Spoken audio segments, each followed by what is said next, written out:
കുപ്രസിദ്ധ ഗുണ്ടാ നേതാവ് പെരുമ്പാവൂർ അനസിന്റെ സംഘത്തെ ലക്ഷ്യമിട്ട് ഭീകരവിരുദ്ധ സ്ക്വാഡും പോലീസും ചേർന്ന് റെയ്ഡ് നടത്തുകയാണ്. 10ഓളം സ്ഥലങ്ങളിൽ റെയ്ഡ് നടത്തി. സംസ്ഥാനത്തിനകത്തും പുറത്തുമായി ഒരേ സമയത്തായിരുന്നു ഈ റെയ്ഡുകളെല്ലാം. അനസിന്റെ അടുത്ത കൂട്ടാളിയാണ് തോക്കുകളുമായി പിടിയിലായ റിയാസ്. തോക്കുകൾ അനസ് നൽകിയതാണ് എന്ന് റിയാസ് ഇപ്പോൾ മൊഴി നൽകിയിട്ടുണ്ട്.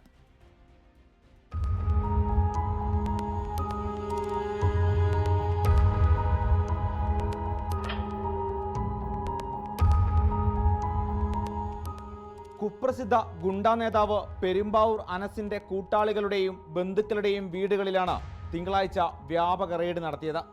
മാഞ്ഞാലിയിലെ റിയാസിന്റെ വീട്ടിൽ നടത്തിയ റെയ്ഡിൽ 4 തോക്കുകളും വെടിയുണ്ടകളുമാണ് കണ്ടെത്തിയത്. റിയാസും പിടിയിലായി.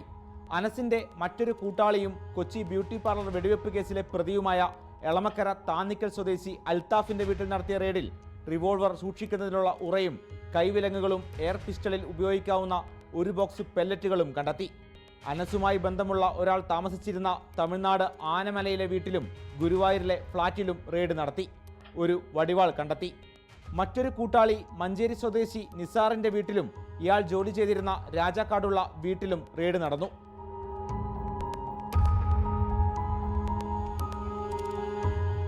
തമിഴ്നാട് മേട്ടുപ്പാളയത്തെ മറ്റൊരു വീട്ടിലും പരിശോധനയുണ്ടായി. കൽപ്പറ്റയിലെ ഒരു റിസോർട്ടിൽ ആയുധങ്ങൾ ഒളിപ്പിച്ചിട്ടുണ്ട് എന്ന വിവരത്തിന്റെ അടിസ്ഥാനത്തിലും റെയ്ഡ് നടന്നു. പെരുമ്പാവൂർ സ്വദേശിയായ മറ്റൊരാളുടെ വീട്ടിലും ഒരേ സമയമായിരുന്നു റെയ്ഡ്. റിയാസിന്റെ വീട്ടിലെ റെയ്ഡ് വിവരം പുറത്തുപോയതോടെ മറ്റു പ്രതികൾ ഒളിവിൽ പോയതായാണ് സൂചന. ആലുവ മാവിൻചുവട് മുബാറക്ക് വധക്കേസിലടക്കം നിരവധി കേസുകളിൽ പ്രതിയാണ് റിയാസ്. റെന്റേ കാർ ഇടപാടുമായി ബന്ധപ്പെട്ടായിരുന്നു കൊലപാതകം. 3 വർഷം മുൻപ് അനസാണ് തോക്കുകൾ നൽകിയത് എന്നാണ് റിയാസ് അന്വേഷണ സംഘത്തിന് നൽകിയ മൊഴി. തോക്കുകൾ ഉപയോഗിച്ചതാണോ എന്നറിയാൻ ഫോറൻസിക് പരിശോധന നടത്തും. വീട്ടിൽ നിന്ന് കണ്ടെത്തിയ 9 ലക്ഷം രൂപ ആലുവയിൽ സ്റ്റാൾ നടത്തിയതിൽ നിന്ന് ലഭിച്ച പണമാണെന്നാണ് റിയാസിന്റെ മൊഴി.